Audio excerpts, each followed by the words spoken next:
Hey guys, welcome back. I feel like it's been maybe 2 weeks since I uploaded my last video. Last week was a complete write-off. I actually had the whole week off because finally I got COVID. Now, I have avoided it this whole time. Sorry, I have this lingering cough now. I've avoided it this whole time, and then last week I finally got it. And I tell you what, like, I feel like I got it bad. Like I was not good. I had no energy. I got it halfway through last week, and then I thought I was okay to come back Monday the next week, which was 5 days. And so I came back, I made it through the day, but I was just like, the exhaustion just really got me. So then I had the Tuesday, Wednesday off for this week, and I came back Thursday, Friday. But now I'm feeling good, already getting back into it.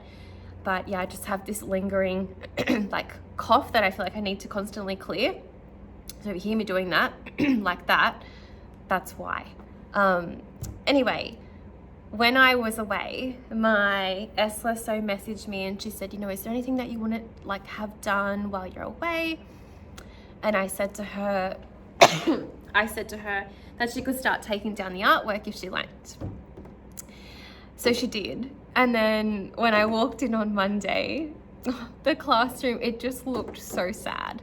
Like, I love walking in and seeing all the kids, artworks and their creations, and it just makes the space so beautiful. So to walk in and to see it all down, it was a little bit depressing, but I'll show you their stuff. It's over on the table. I haven't taken down like the walls yet, but I will do that eventually. I just don't want to do it too soon because then the classroom looks really depressing. But basically, over on this table is all the kids' artwork and things that need to go home. I wanted to show you how I'm going to send home all their artwork. Now, I think in my first year, we just sent things bit by bit. But my SLSO last year was telling me what her kids teacher does, and I really liked the idea, so I kind of took it and went with it, and I'll show you guys now. So what she does is, the teacher that they had, you get like butcher's paper. So a massive sheet of butcher's paper, and you fold it in half. So it's like this. And then last year, I stapled colored cardboard, just like a strip on the side and a strip on this side. But this year I didn't have like spare cardboard and I didn't want to just chop it all up. So this year we just hole punched the side 3 times and tied little ribbons, and then it creates like a little envelope. And then we're going to write the student's name. And then once we hand out the artworks, they put them all into their envelope. And then they get to take it home like a little parcel, and then they can pull out and show their parents all their artworks. So I thought that was a cute idea that I wanted to share with you guys in case you liked it. I mean, you might not, you might have a great idea. If you do, let me know, because so far this is the only idea I've had on a nice way to send it all home at once. Wow. But yeah, it's a bit sad seeing all their artwork down. But I guess that's the whole process of taking apart the classroom for the new year. Speaking of, I have news. Let's come back over here. So let me fill you in on the news for next year. So next year, oh my goodness, I can't believe it. So basically, at this school is the first school I've ever worked at. I did 1 casual day, and then at the end of that day I had an interview for a temporary position for the next year, and obviously I got the job. And then last year I was made permanent, so this is my 3rd year at this school, and all 3 years I've been on year 1, which I have loved. And then our principal asked us, you know, our preferences for the next year. And I really love year one, and I feel like after 3 years, I've kind of consolidated what I've learned, and I'm really happy with how I was doing. But I was keen for a change. I was keen to either go down to kindy, or I was keen to go up to stage 2, year 3 and 4. And next year I'm literally going up to a year 3, 4 class.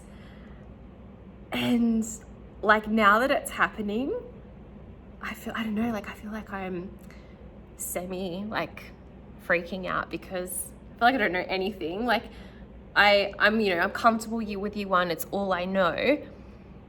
So like, I'm excited because I want to learn new stages and grow and all of that.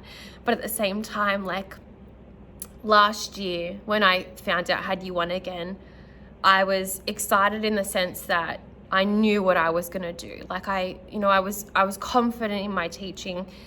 Whereas next year, like I feel like I can't even start planning or anything, because I don't even know I don't even know. Like I don't know, like, some teachers are, printing out phonics stuff for next year, and I'm like, I feel like I can't get anything ready because I literally have no idea.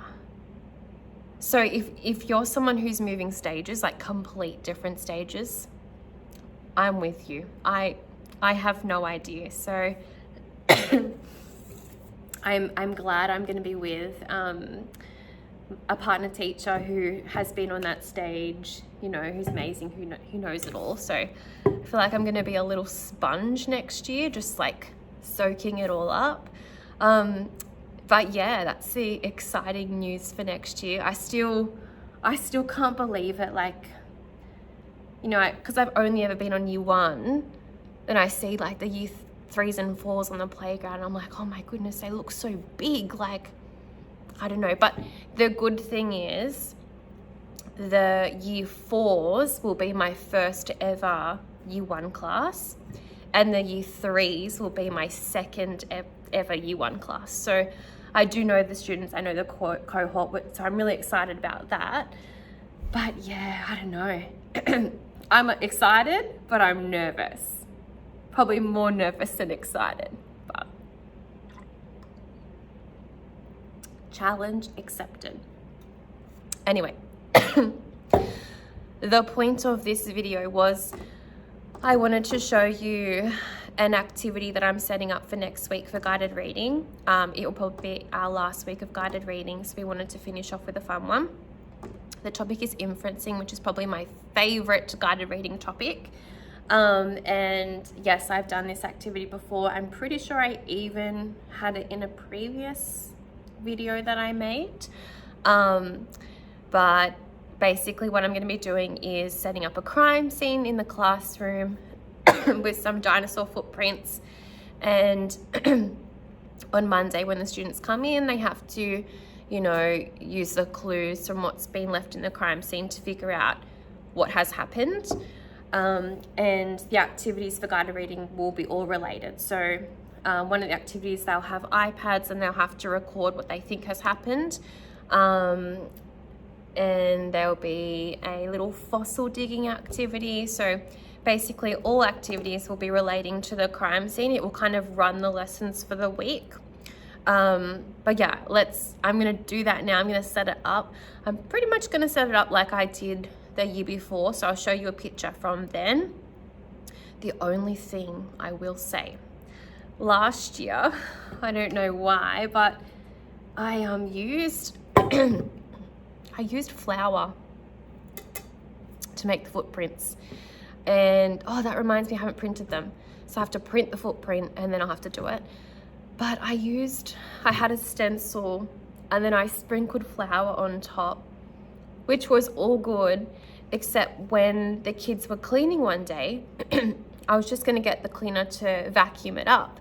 And the kids got down and they had like the bacterial wipes to wipe the tables, and they started scrubbing the footprints off. And as you can imagine, it's not chalk, it's flour. So when the flour mixed with the water,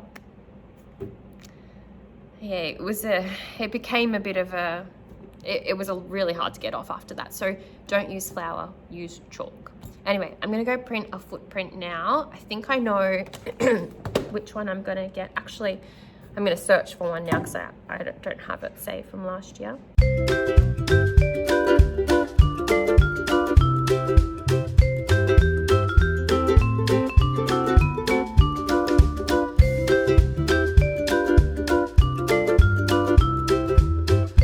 All right, so that's all done. I've sent it to the printing. I'm gonna go grab it now, and then I'll come back and set up the crime scene.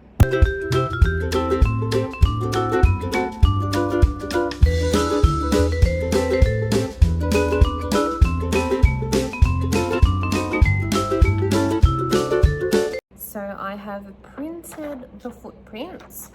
I'm gonna cut out the inside of it.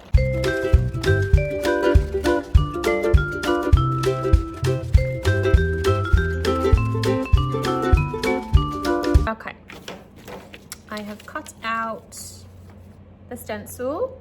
When I did it last year, I did it in this corner where my desk is, purely because I can block the kids out of using that. I didn't want it to be somewhere in the classroom where, you know, they have to be walking through all the time, because I want to put up crime scene tape. So I think I'm going to do the same this year, but I think I'm going to make the footprints go like from the door into the classroom, into that area, and then maybe out the window. So I'm going to grab all the resources I need and then I'm going to start setting it up. So let's see how we go.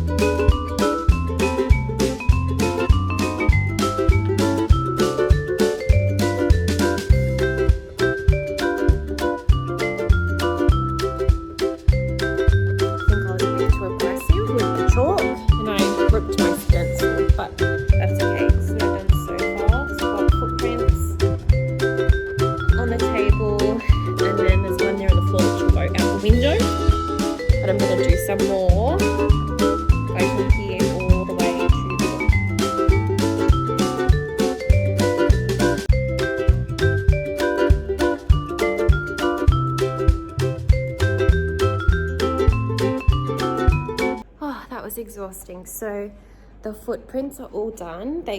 I'll show you where they start. I actually did them outside.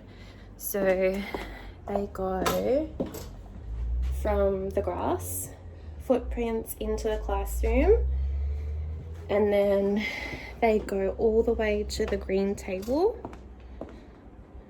And then I'm going to set up some clay on the table.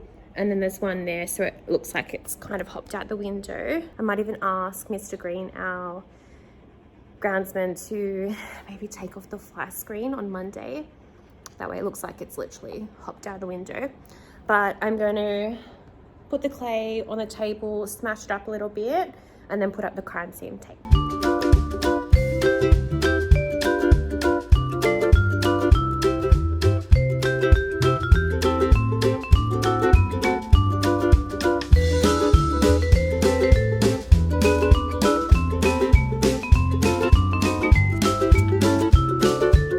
Okay, I have officially finished.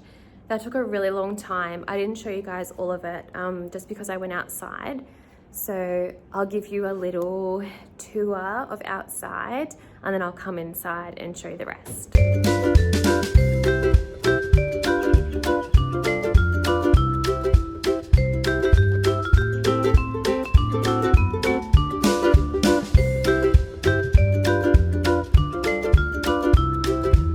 So that is the crime scene. Basically, outside he's got all the caution tape. They walk on in, they'll see the footprints. they'll come over to the green table, which hopefully it looks like the dinosaur has gone onto. And then I'm going to open up that window and he can go out the window. I'll give you the backstory for the whole thing.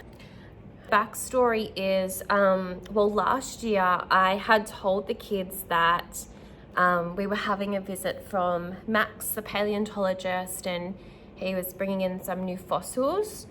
And then when the kids got to school, they were really excited to see Max. And I had said to them that he came in this morning and, you know, he left his coffee on the table. He went to go to the toilet or I went to go to the toilet. And when I come back, he was gone.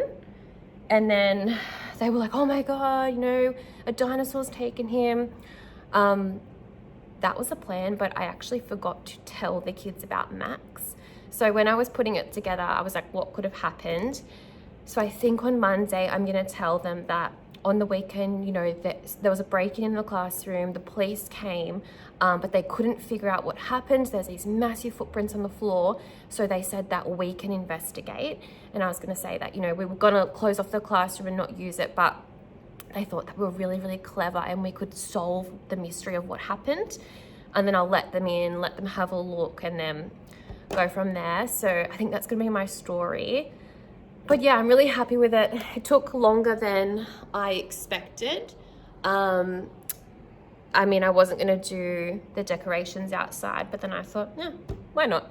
But yeah, so that's the plan for Monday. I'm really excited about it.